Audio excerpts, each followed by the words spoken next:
Hey, this is the Pizza here, and I'm playing some more Allods Online. This is the second time I'm having to do this recording because my phone rang in the middle of the first one. So, this is just some questing in Asee-Teph, one of the more interesting areas, which is mainly what this video is going to be about, just me talking about this area. So, first off, the first thing that makes it a little bit more interesting than the previous zones is the questing actually gets difficult here. That's why I'm questing with a friend right now. He was just in the same area as me, and he happened to be doing the same quest, and so we were like, hey, do it together, because these quests can get difficult. And the main reason the quests can get difficult is because the mobs, they really made the mobs a lot more challenging in this area. Mobs have a lot more either health or armor, because there are a couple mobs here that are very resistant to physical attacks, at least. Particularly these tropical turtles. God, if you're level 22 or 23 trying to kill those things and you're a warrior, it takes forever if you don't have a lot of finesse. They just have so much physical armor. Anyway, so that's one reason the questing is a little bit harder, is they made the mobs tougher here.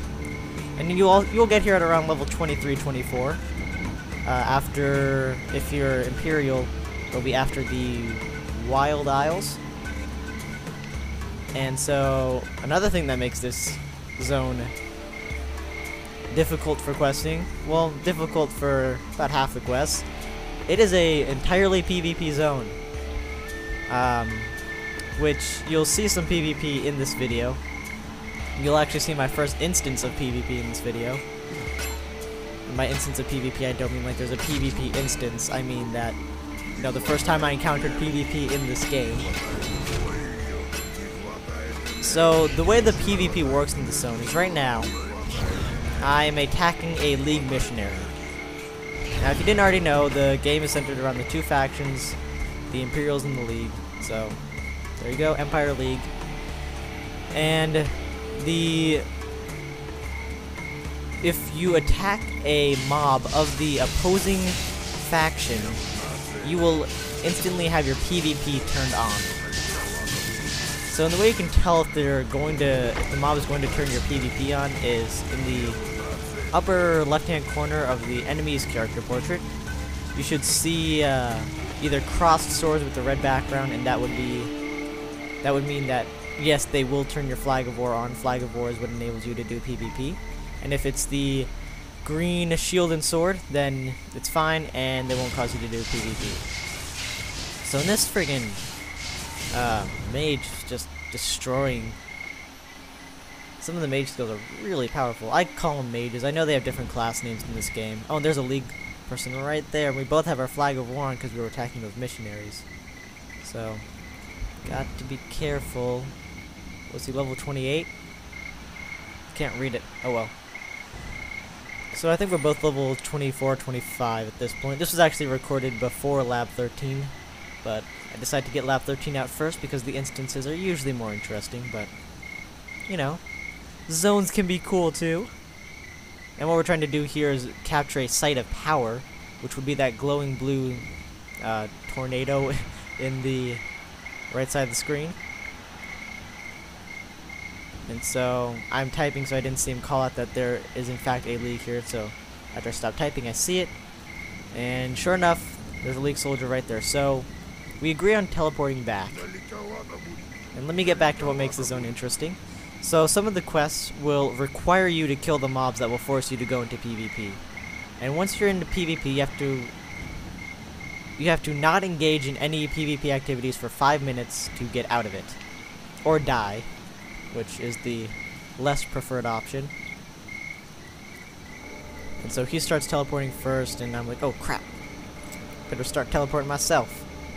So I start teleporting, and he saw what was going on. He knows that he's gonna get one of us, so he just starts going after the mage. And the attacks work like in most well, not most MMOs, but like in World of Warcraft. To make that comparison, I hate making that comparison because so many people use it as the generic comparison, but I have to. When you get hit, it interrupts your skill for a little bit and sets back the cast time for, you know, like 1 or 2 seconds. So he was going to keep getting hit and he would never be able to teleport out or get interrupted. So I had to step in and try to save him, and I foolishly also stayed behind and tried to fight, which was just so stupid. I didn't even have very good gear at this point. Which, the resale vendors, if you go to a vendor and you select the resale tab, you can actually find some pretty nice gear. If you've been under gear for a couple levels, you can find some decent gear to get you up to speed. I did that to get some shoulders because I could not find any shoulders. So yeah, some quests will force you to go into PvP like the one I was doing where I had to kill those League missionaries. And you can be attacked by the opposing faction at any point in time while you're doing those quests. So it makes the quests a lot more dynamic, because a normal kill quest that's like kill, you know, 10 League soldiers, instead of just going out and killing them, you have to go out and kill them, but constantly be keeping an eye out for any League players that might be trying to attack you while you're questing. And one of them required me to go into the mine that's all the way in the League territory, which this zone is split into essentially north and south. The south belonging to the Empire and the north belonging to the League. So, of course I die. I wasn't going to get away. I tried. I saved my friend though, so good news for him. And so the place I had to get to was all the way in the north in the League territory. So I did my best not to fight any League, but I had to go into a mine that was completely full of League soldiers. So here's one of the sites of power that we actually did manage to get to and capture, which, I'm warning you now, the channelers on these sites of power have an insane aggro range. You saw where we were standing, and they aggroed us from that distance. It's crazy. But, we managed to take them out, and I gotta say, some of the spell effects for the mages are really, really cool. Like that icy tornado that slows down enemies and does damage. Firewall, which does have a very long cooldown, but for a good reason. The tornado clearly doesn't have a very long cooldown, which, I don't know, it's a pretty nice spell, but looks like you can get interrupted if you get hit, so I guess that'd be why. It's very effective in raids, or instances. Should use the term raid, because it's not a giant party. And I was gonna say something else. Right, the reputation for this area.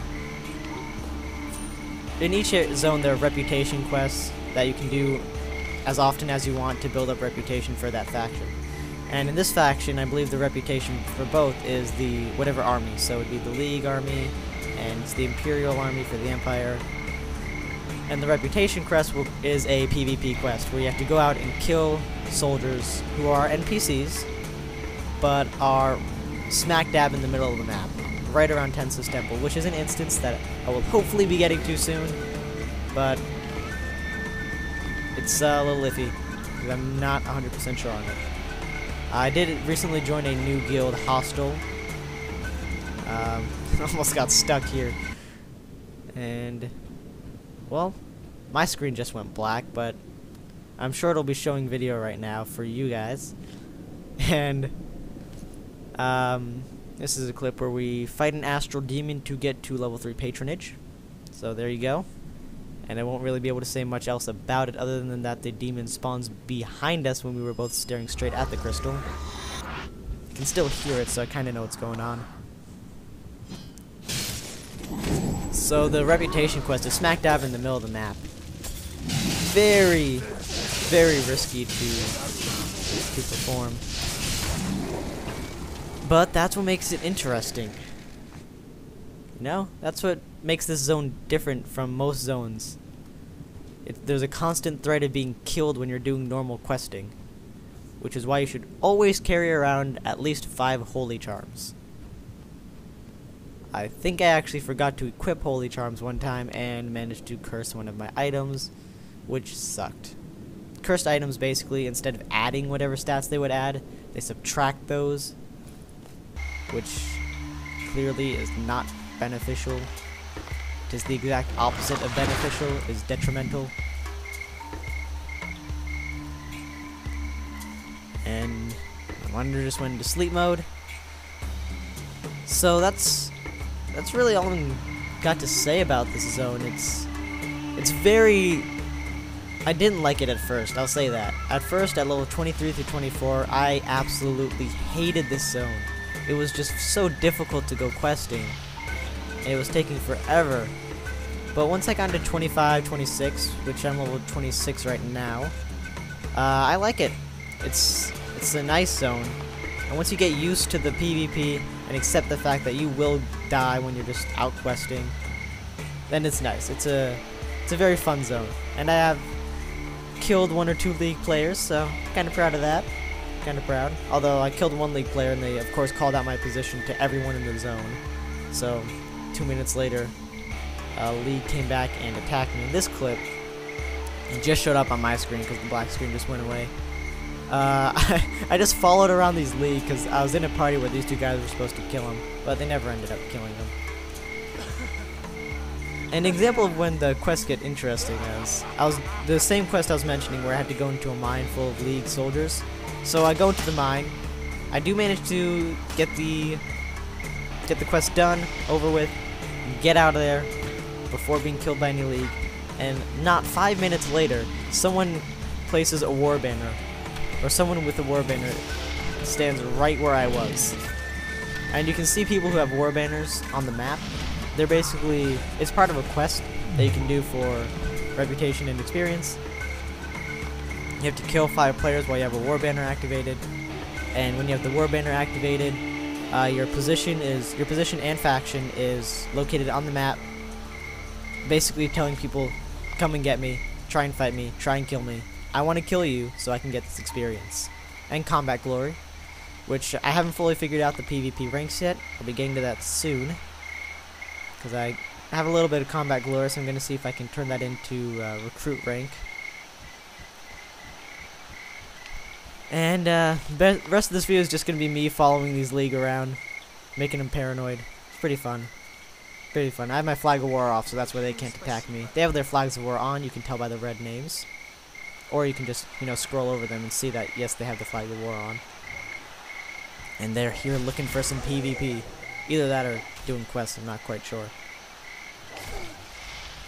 But one thing I want to mention also is, on a completely different topic, I got mag for the PS3, which, if you didn't know, I own a PS3. I do not own a 360, not because I'm a fanboy or anything, but just because all my friends have PS3, so I got one. That's the way it works. So I got mag, and man, it's really fun. It's not, if you're the kind of person that hates to play with a team, which normally I am, it's not a game for you. But people seem to work together a lot more in that game. It's so much fun when you have 128 versus 128 battles. It's crazy. It was released last year. I know I'm a little late, but it was recently released on the PlayStation Store for about 30 bucks. So I'm running short on time here, and I just want to give some finishing notes. I'll hopefully be getting to Tensis Temple soon. I do play on the Tensis server, for anyone who's been asking. And I'll see you next time.